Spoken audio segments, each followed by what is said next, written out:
Hey everybody, it's Tom from Vehicle Visionary. I hope you're having a great day. Today I'm going to show you how to use remote window operation on your GMC Sierra. It's pretty easy to do. You first need to make sure the truck is locked, which mine is. But here's what's going to happen.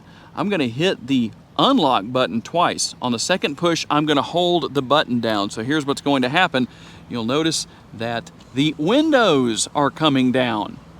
You want to cool your truck off before you get into it on a hot summer day, such as we seem to have more often than not here in Northwest Louisiana. That's how you do it. Now, if that doesn't work, here's what you need to do. Come to your center screen. We're going to go to Settings, Vehicle. We're going to go down here to Remote Lock, Unlock, and Start.